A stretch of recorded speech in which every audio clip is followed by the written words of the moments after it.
please speak about why many argue Martin Luther King was more radical in his philosophy than Malcolm X towards the end of his life?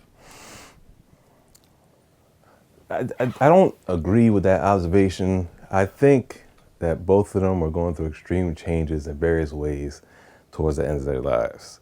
For Malcolm X, of course, number one, he was breaking away from the Nation of Islam, the teachings of Elijah Muhammad. He's breaking away from a more fringe form of Islam, embracing a more traditional form that he encountered during his trip to Mecca. But also, I think he was becoming more, in some ways, mainstream in terms of politics. He was not as anti-white as he was when he was a part of the Nation of Islam. He began to be more collaborative in terms of the groups he was engaging. He's beginning to become more overtly political. He was forming his own organizations. His views regarding being more anti-capitalist and so forth were coming more to the fore. King, on the other hand, was becoming more comprehensive in his views regarding issues of poverty, not being just an American problem for American blacks here, but internationally. He was still, in many ways, still committed to nonviolent resistance. He did not want to embrace the Black Power movement for various reasons. So in some ways, they were converging in their views. And I think that's something that's oftentimes lost. King, I think some will say, was becoming more radical because he is not oftentimes depicted today accurately, given how he was changing towards the ends of his life. We had this King, this idea of King of being the integrationist, the person who was radically nonviolent, which he was, but he was becoming more radical in terms of the scope of his view on how things could change, not just in this country, but internationally. I think that was causing a lot of problems. He was really committed to improving the conditions of workers in this country, which a lot of people didn't like. And so there were parts of King's thought, his activities that were becoming more radical. But I don't think it's right to say that he was becoming more radical than Malcolm X. I think they were both changing dramatically at the end of their lives. And in a lot of ways, they were coming more closely together in their views than people give them credit for.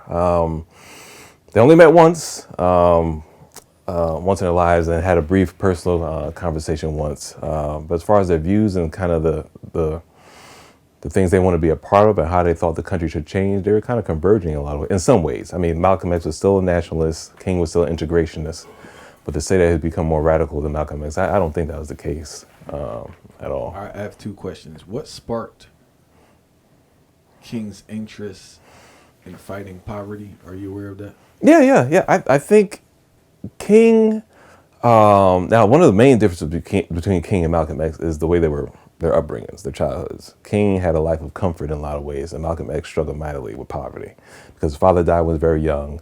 His mother had a drastic mental collapse when he was young.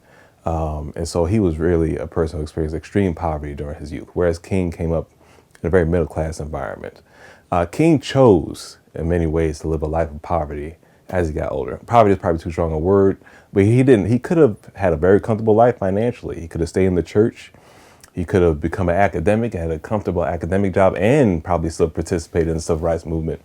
But he chose to commit his life fully to the struggle for racial equality.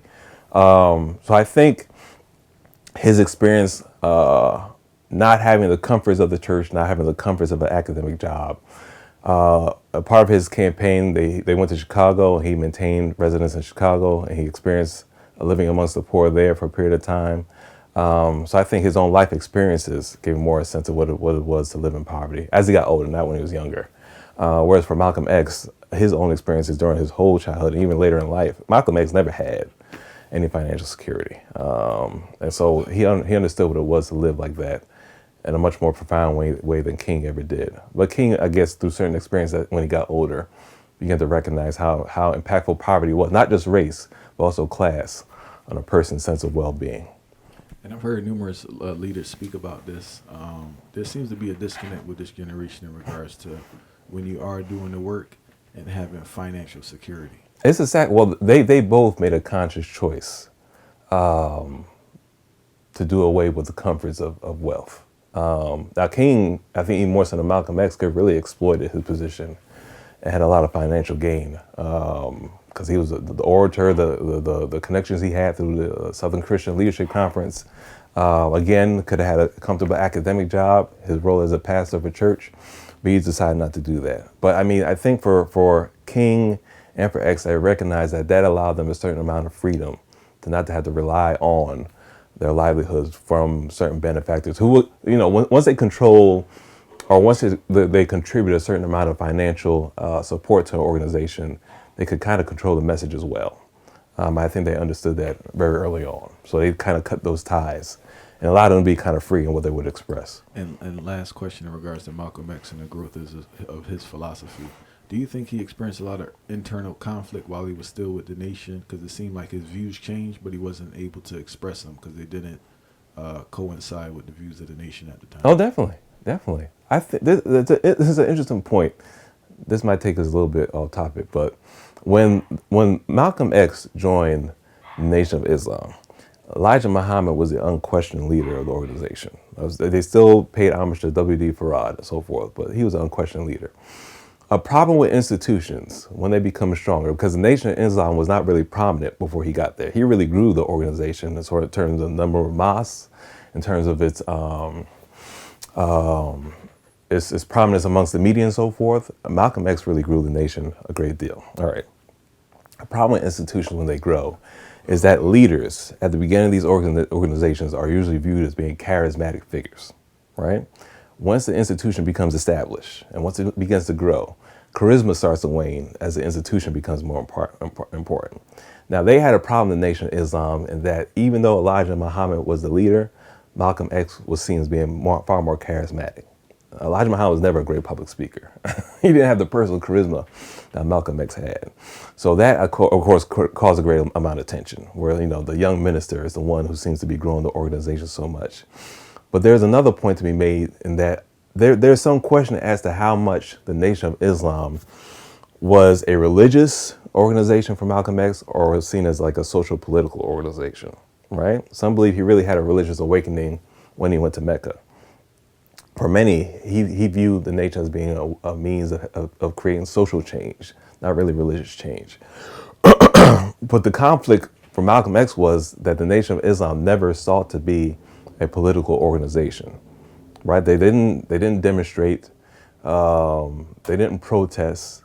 They spoke against the powers that be in a lot of ways, but that tension always existed within him because he wanted to be more politically active. The nation didn't want to do that. Theologically now, in terms of his beliefs and tenets, that break really came when he went to Mecca and saw for himself, you know, that some of the things that they were teaching weren't really in line with the traditional views of Islam. So, I mean, the tension existed politically in some ways because he wanted to be more politically active. And then later on, theologically, when he found out what they were teaching, was not in line in a lot of ways with traditional Islam.